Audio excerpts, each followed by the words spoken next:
Исәнмесез, эфирдә аңлалыклар вакыты, студияда Лина Хәсәншина. Дәүләт автоинспекциясе хезмәткәрләре автобус йөртүчеләрен тикшерде. Телекомпания безнең өлкәннәр көненә багышланган проекты гөрли. Бөгелмәдә мохтаҗларга хәйрия ашы уздыралар. Юл хәрәкәтендә катнашучыларның иминлеге республика район җитәкчелеге һәм бу мәсьәлә өчен җаваплы булган барлык хезмәтләр каршында торган төп бурыч. Шуңа күрә инспекторлар катнашындагы махсус операцияләр әледән-әле оештырылып тора. Чираттагысы автобус йөртүчеләр арасында тәртип бузу очрагын киметүгә юнәлдерелгән иде. Теманы Рәдифә Нугманова дәвам итә. Автобусларны җәмәгатьчелек транспорты буларак Россиядә 20-нче йөз башында куллана башлыйлар. Әлмәт кала булып оешканчы укта автобуска охшаш транспорт чараларын халыкны эштән эшкә йөртү өчен куллана башлыйлар. Бүген исә автобуслардан башка җәмәгатьчелек тормышын күз алдына китерү дә кыен. Автобуслар бүген шәһәр арасында да кала эчендә дә йөри. Җитештерү сәнәгатендә дә вакыт өчен куллануны исәпкә алсаң, алар безнең төбәктә шактый зур санда дигән сүз. Юл хәрәкәтендә катнашучы һәм пассажирлар йөртүче транспорт буларак, аларда тикшерү буенча махсус операцияләр Әлмәттә шактый еш оештырыла. Кызганычка каршы моңа сәбәп тә бар ди белгечләр. Агымдагы елда автобус йөртүчесе гаебе белән Әлмәт юлларында бер юл транспорт һәлакәте теркәлгән. Бер яраланучы булса да бәхеткә үлүчеләр юк. Мондый очракларга юл куелмастан, районыбызда барлык предприятие оешма җитәкчелеге белән расланган программа буенча махсус эш алып барыла. Көн саен автобус йөртүчеләр медицина тикшерү уза. Транспорт чаралары исә техник яктан тикшерелә. Важная роль в обеспечении безопасности пассажиров автобусов отведена автоматизированную систему. Тахограф – специальное устройство, фиксирующее режим труда и отдыха водителей.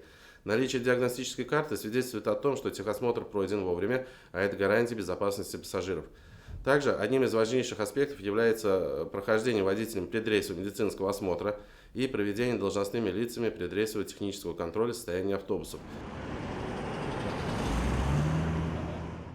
Автобус операциясы барышында ЮХИД инспекторлары тарафынан 296 автобус йөртүчесе тикшерелде. Нәтиҗәдә 124 кагыйдә бозу очрагы ачыкланган. Тикшерүләр вакытында дәүләт автоинспекциясе хезмәткәрләре автобус йөртүчеләрен тикшереп кенә калмый, аларны юлларда игътибарлы булырга һәм кагыйдәләрне төгәл үтәргә дә чакыра. Рәдифә Нугманова, Рафаэль Сафин, яңалыклар вакыты, Луч, Әлмәт телекомпаниясе. Куркынычсызлык темасын дәвам итеп, Әлмәт районы янгынга каршы көрәш хезмәтләре бакча эшләре тәмамланган бакчадагы үләннәрне яндырмаска өнди. Күп еллык тәҗрибә күрсәткәнчә, көздән халыкның коры ботаклар һәм чүп-чарны яндыруы янгыннар саны артуга китерә. Алардан шәхси сектор, авыллар зыян күрергә мөмкин. Бигрәк тә коры җәйдән соң җилле һава торышы торганда янгын чыгу ихтималы арта. Аны сүндерү күп көч һәм акча, матди чыгымнар җәлеп итүне таләп итә. Әлмәт муниципаль районы буенча күзәтчелек эшчәнлеге һәм профилактика эшләре бүлеге искәртеп узганча, Россия Федерациясендә янгынга каршы режим кагыйдәләренә яраклы рәвештә коры үлән, ботаклар, яфракларны яндыру өчен ачык ут торак пунктлардан еракта урнашырга тиеш. Бина корылмалардан 15 метрдан да ким булмаган ераклыкта металл яки башка савытта гына яндырырга рөхсәт ителә. Аны бары тик өлкәннәр генә яндырырга хокуклы. Шунысы да мөһим. Әгәр дә сез янгын очрагының шаһиты булгансыз икән, бу хакта 01 телефоны буенча, 101 яки 112 телефоннары буенча ашыгыч хезмәтләргә мөрәҗәгать итәргә кирәк. Әлмәттә бөртекле культураларны җыю тәмамланды диярлек. Районның авыл хуҗалыгы һәм азык-төлек идарәсе мәгълүматлары буенча 6 сентябрьгә нибары 200 гектар язгы бодай, моннан тыш бөртеккә дигән кукуруз, кара бодай аласы гына калып бара. Бүгенге басулардан 53257 тонна икмәк җыеп алынган. Шуларның 13694 тоннасы язгы бодай, 15913 тоннасы арпа. Уҗым культуралары язгы культураларга караганда яхшырак уңыш биргән. Көзге арыш гектарыннан 16,9 центнер, бодай 18,3 центнер тәшкил итә. Шуңа күрә быел районның авыл хуҗалыгы предприятиеләре уҗым культураларының мәйданын арттыруга йөз тота. Көзге арыш чәчү тәмам, бодайның 13% калып бара. Шуңа өстәп җир эшкәртүдә дәвам итә. Барлык мәйданнарның 13 мең гектардан артыгы инде сөрелгән дә. Работа России порталында эш эзләүчеләр өчен файдалы функцияләр булдырылган. Биредә резюме төзергә һәм урнаштырырга, демография милли проекты кысаларында бушлай укуга язылырга, профориентация узарга һәм һөнәр сайлау буенча киңәшләр алырга, эшсезлек буенча пособие алу өчен гариза бирергә, эштә ярдәм итәчәк документлар шаблоннарын кулланырга мөмкин. Вакансияне уңайлырак эзләү өчен порталның фильтрларыннан файдаланырга мөмкин. Мәсәлән, студентлар яисә тәҗрибәсез эш эзләүчеләр өчен. Тулы булмаган эш көненә, югары белемсез эшләүчеләргә туры килә торган эш, күченгәндә ярдәм белән эш. Вакансияләр эш бирүчеләр тарафыннан бирелә торган белешмәләрне тикшерүче халыкны эш белән тәэмин итү үзәкләреннән, турыдан-туры эш бирүчеләрнең үзләреннән, криптографик яклау чараларын кулланып, эш белән тәэмин итү үзәкләре тарафыннан тикшерелгән эш эзләү буенча иң ире сайтлардан җыела. Бөгелмә шәһәренең Үзәк мәчетендә мохтаҗларны ашат хәйрия акциясе оештырылган. Мәчет хезмәткәрләре атна сайын шәһәр мәчетләре вәкилләренә азык-төлек пакетлары, төшке аш бокслары тараталар. Волонтерлар инде үз территорияләрендә мохтаҗ мөселман категорияләренә кергән кешеләргә әлеге төшке аш боксларын алып кайтып тапшыралар. Тулырак Айгөл Шәрәфиева сөйли. Мохтаҗларга ашат хәйрия акциясе ул авыр матди хәлдә калган мөселман гаиләләрен азык-төлек җыелмалары белән тәэмин итү булып тора. Моның өчен Бөгелмәнең Үзәк мәчетендә махсус азык-төлек бокслары әзерлиләр. Аларга плов, сарык ите, салат һәм ипи салына. Бу изге эшне без 3нче ай дәвам итеп алып барабыз. Без илгәре дә пешерә идек җомга көннәребездә, ләкин менә бу даими рәвештә, постоянно мотор иттереп җомга көнне без пешерәбез. Җомга алданнан үзебезнең мохтаҗ булган кардәшләребезгә бу кайнар ризыкларны ланчбоксларда таратабыз. Үзәк мәчет хезмәткәрләре һәр атна җомга намазы башланганчы шәһәр мәчетләре вәкилләренә пакетлы төшке аш бокслары тапшыра. Волонтерлар исә үз территорияләрендә мохтаҗлар категориясенә кергән мөселманнарны төшке аш белән сылый. Әнгам Дәрҗиманов волонтерларның берсе Березовка авыл җирлегеннән ланч боксларны алырга килгән. Күп балалы хатын-кызларга да таратабыз менә шулай. Авырулар бар, аларга да кертеп чыгам инде. Менә шул эшләр белән шөгыльләнәбез инде. Бик күп кирәкле менә шуны урнаштырган, менә җайлаган кешеләргә Аллаһ Тәгаләнең фазлы рәхмәтләре яусын һәм моннан болай да һәрвакыт менә шулай тырышып эшли торган булсыннар һәм беркайчан да сирләмисе, авырмыйсы яшәсеннәр.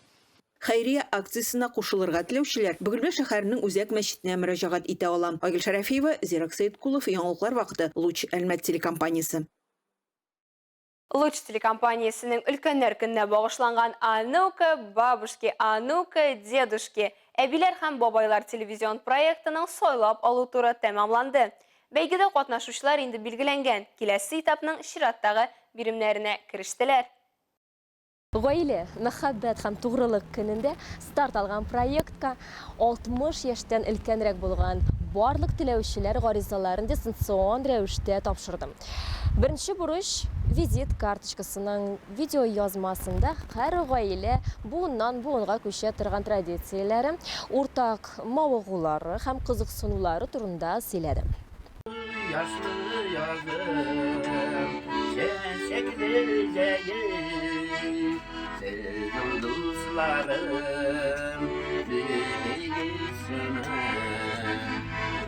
Азнакайдан килгән видео язмабызның геройлары Наилә һәм Насих Шәйхметовларның тормыш юлы сәнгать, моң, җыр, бию, музыка белән үрелеп бара. Пар канатлы тату гомер кичерүләренә быел 43 ел. Экл Шәрифтә яшәүче Аскыя һәм Рафкат Әхмәдиевлар менә инде 59 ел бергә тормыш сукмагыннан кулга-кул тотынып атлыйлар. Танышулары да Аскыя әйтүенчә заочно булган. Бер дә көтмәгәндә Таганрогтан хат килеп җитә. Киләсе елга күреп булырмы инде җәйләрне, юк мен дә белеп булмый инде дөнья хәлен. Нана җиләкләре утыртканы, һәм дә ул җиләкләреме күреп булса ярый да инде. Ярар, юкларны кайгыртма иле име тормышыңы Алга таба бар дисеңме? Атларга. Атлар бергә. Низамовлар гаиләсе исә мәктәптән үк бергә. Рәйхана ханым Хәниф әфәндене армиягә дә озаткан, оннан каршы да алган. Беренче хатын укыдым да, тегеләр пишанып торалар, конвертын калдырдым да, хатын укыдым да, хатын пишкә яттым. Укымасыннар. Әти яни гаиләнең тоткасы булса, балалар аның кизгесе. 53 ел бергә улларына һәм оныкларына үрнәк булып гомер итәләр. Һәр гаилә үзе бер тарих. Финалга җитүчеләр барлыгы 5 пар. Алда аларны мөһим сынаулар көтә. Өлкән буыннан файдалы киңәшләр, балалар һәм оныкларны тәрбияләү тәҗрибәләре, гаилә казанышлары, мавыгулары, кулинар сәләтләре белән бүлешү. Компетентлы жюри җиңүчеләрне 18 сентябрьдә конкурсның финалында билгеләячәк. Җиңүчеләрне билгеләүдә сез дә катнашачаксыз, хөрмәтле тамашачыларыбыз. Безнең белән бергә калыгыз. Ләйсән Галиева, Рафаэль Сафин, Айдар Кабиров, Яңалыклар вакыты, Луч Әлмәт телекомпаниясе. Әлмәт театры бу көннәрдә Карелиядә гастрольләрдә. Петрозаводск каласына безнекеләр репертуарда яратып карала торган фестивальләрдә берничә кат җиңү яулаган иң танылган спектакльләрнең берсен алып киттеләр. Җил артыннан спектакленнән тыш Карелия тамашачылары кире беткән спектаклен һәм балалар өчен «Играем маленького Мука» әсәрләрен күрә алачаклар. Кунак ашы, кара каршы дигәндәй, ай ахырында Петрозаводск милли театры Әлмәткә килергә җыена. 3 көн дәвамында Әлмәт тамашачысы Женитьба Бальзаминова спектаклен, Куллерва эпик драмасын һәм Цветочек Аленький әкиятләрен күрә алачак. Петрозаводск һәм Әлмәт театры дуслыгы 1 ел элек Карелиянең милли театрында режиссерлар, педагоглар, тәнкыйтьчеләр катнашында заманча драматургия буенча күчмә иҗади лаборатория барышында башлана. Онда Әлмәт театры Россиянең кече шәһәрләре театрларының 13-нче фестивалендә җиңүче буларак чакырылган катнашучы була. Әлегә шулар, мин Лина Хәсәншина һәм монтаж операторы Динара Гайнетдинова сезнең белән сау булашабыз. Исәнмесез булыгыз.